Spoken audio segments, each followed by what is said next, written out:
ebusunya me de ko kopemu e wo media no so dia Prophet Roja ene eye Prophet Kusi Appiah e di aboani e wo media no so gidigidi a enye asem ketwa ne nyina ne say Prophet Roja say nkomsha Prophet Kusi Appiah be share fa Dr. Bawumia won say Dr. Bawumia na be wini eye NPP presidential primary about 31st of a year January 2026 no enya no kure o say Prophet Kusi onim hwe on ho hwe kire say oni vision oni wan bin ye ende busuan nsem a Prophet eye Roja editor dwa no na kire say nyensam ketwa a o kire say Prophet eye Kusi Appiah ese wa bin a adenti na 2024 okasa Dr. Bawumia be wini no wan wini ende watoto bia ma no na nche na Prophet Kusi Appiah so abe reply Prophet eye Roja say Prophet Roja ayo otrofo nka no kre na Prophet Roja ko twa ntro bi ema ntro no ebesi ono na so ma Prophet Roja edija atoa eko si panyin su ma ne bebesi ono eye Prophet Kusi Boatin so na we na Ghana fo say na adan na asofo me anyway omo compete with obi a wa ben ne de on ben ye we so de enka fanya me som ho ben ene busa ko pe mo media no so de anya asem ketwa na onim say ha de Ghana insem a esi o Ghana no ha na de bro eno ntimi ne obekwa ko tie nsem a Prophet Roja de tudwa ene nsem a Prophet Kusi Appiah so e da ba be plan ne wi a ya be kire adwen e wo ho yen kombra na se de be ko ne busa message say obe like share na kire wadwen wo comment section yen ko tie nsem a Prophet Roja de tudwa ene de Kusi Appiah Prophet and so baba reply no yen go tie embra ankom se wu na Kusi ojo de Kusi Appiah ankom se wu na wo se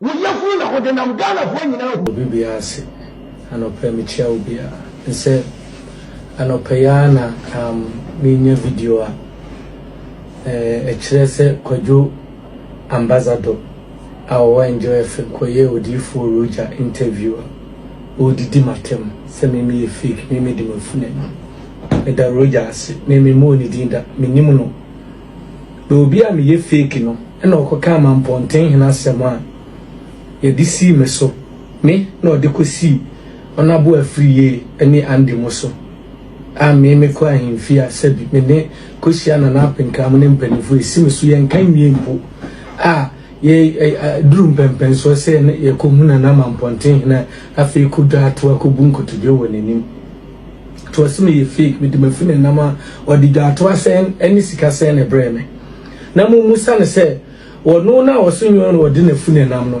sika sen na oka se we hu ade afri ona bo adwasafo famla $200,000 openso a osime boa o musa se o ma adwasafo frɛ hwan abra o ma ne frɛ odifo kese amakwata asem no apie mi wa ajabraja nso na ase sanko no Roja sime ye fake a ma so pani bi before ansa no obeba no o magazine oba no ho de ne ko fin sunsuom ho ade o mu ye nyina wo me ho bisase ma boni dinda me ye fake me ne kwa metanku na de also so no so no kwa metanku ye fake ene wo so me so dia ase ne wo de e chen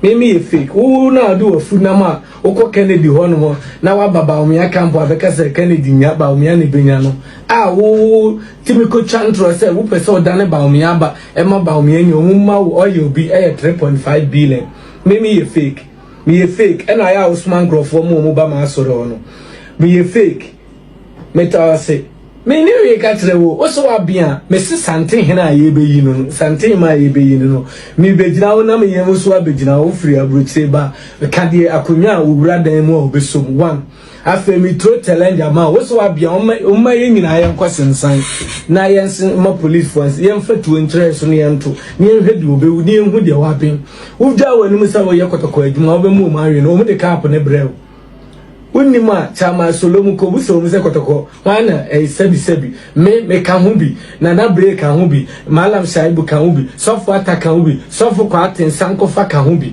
omu e ka hu min disclose wo mu nyina ye be nine na ye kotoko adwuma wana nim e ba ya critical ye yin safu duku ne ba o be ka chem se mi di mafuna nam me da wase na so udi agro e be ye hu fia ma obi ehu metime wan corner o ga se opambo be mo opambo nwe wo pambo bra wa boni nkoma wo pambo ahye yare a wasafa na wo abegina wo so pambo wo betumi aku no one of the most successful pastors ewo Ghana ewo Pambo edifo abako yakọhwe na aso dem ni pegu o timi kan betokusi buate ho asem o timi kan papa osu bempa ho asem ezo uza odija ato anam a o pacha o mumfi o wapacha onzo mumfi ko kutin o dimi di chen unima no timi ka tire me se me Bible me kofi ona me bompa ya omu e wo ho nyina obi atumlika me bobi o ga se ni enu mudwa ho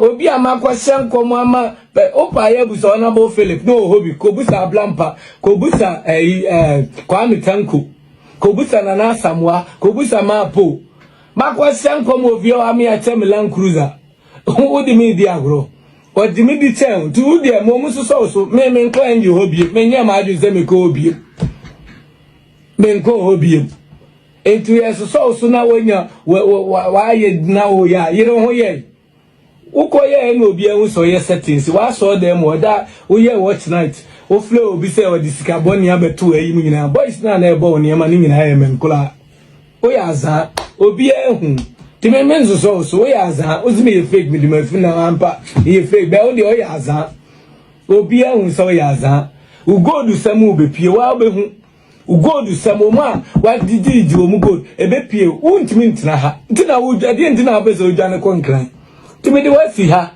beso wa bia ye nhia ne enkyira bensem why ne enkyira bensem no obi ehun na untimi megina obi akon so emmebre obi azze wo konkran no onya ni pasen eja bempam a wo kan wo asem so wo ye season ne de o matwam no wo konkran no ko eja bempo ya asole bi onko TV nko radio na so dem aboma o yale papa ebusuya enti sa wo kopia mu e wo media no so na kide sensem a e koso yi e na me ne wo kokoshe ba ya kide ebusuya enye asem ketua na we e na Ghana fo enso ebusa say Prophet Roja wo ye den na hu say obi a false prophet isan say wo kra na ye nche na nje hu ndi sa an Ghana fo so mo say na nje Prophet Roja ndi sa because prophet a no de ne maboni nkwa no hu a ne mapapa de hu de omo say na nje ni ndi ende ebusuya wo kopia mu media no so de enye nsem ketua wo say we tuma we na we atuma we na we fans abetuma we na we fans abetuma we and I say both of you claim some you man of God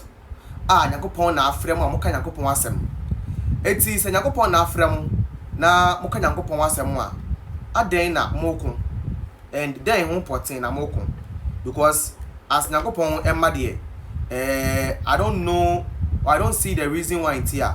I was say you guys should be out here mo aircon. What did me say? And now Prophet Roja, on what basis are you standing to say Prophet Kusi Appiah a false prophet? On what basis? Then I would not so they can't say something now because you can't just make a statement one fact, proof and evidence. The reason why you think what you are saying is true don't fan count. You see, we live in a country whereby someone thinks he is better than someone.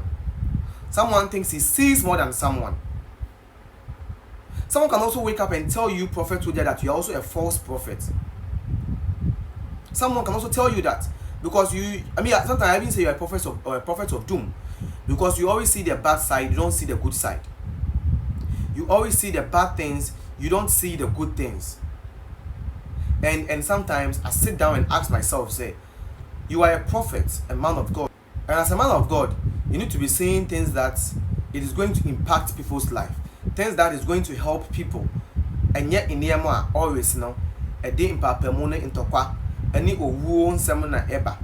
And that is what you as a prophet you've been seeing from the first day. I mean maybe who say Oji Dia helicopter crash by ya collabing sunyas then two in the you know, so since then I've been watching you and Mimi who say you are giving out any prophecy positive. Now this whole issue about who is going to win the NPP presidential primaries in 21st January, it is not on you guys to decide, bro. We are the one going to vote.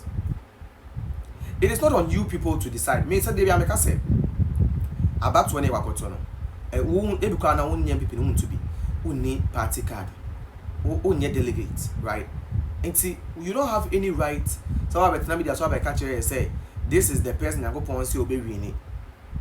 Let me tell you something. During the 2024 general elections, right, you saw a lot of videos from a lot of people who claim somebody a prophet.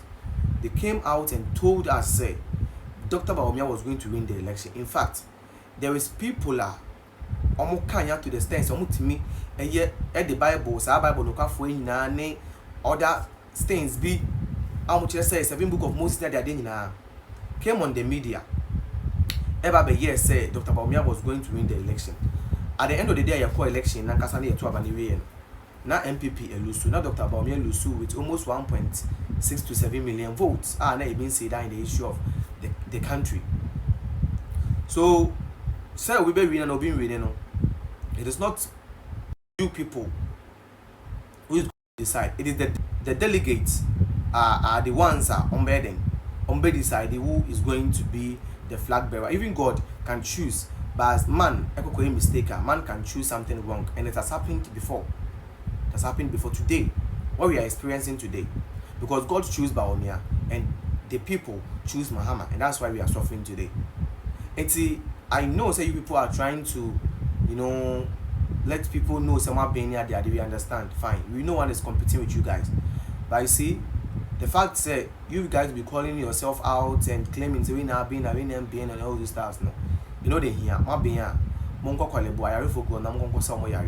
is the most important thing we need to be saying. And yet they be on who be say no. Go to Kwalebo Teaching Hospital. People are sick there. People are on sick bed. Go to that place and go and deliver them. That is when you be JD Sawayden wabbing. That is when you be Eddie Sawayden wabbing. But until then, we will never believe someone in wabbing. Because predictions, everyone can predict, and when someone predicts and it happens, doesn't mean that wabbing. Today, Basane Club would be making a Basabesha Club with 6-1. Say Bemwa doesn't mean some pain. I just predicted it and a bem. What I say, and see, this advice goes to you guys. If you claim to be go to the hospital, call about teaching hospital, or for not teaching hospital, there are sick people there. They need deliverance, they need the healing spirit of the Almighty God. Go there and heal them from their sickness. Peace, shalom, bye bye.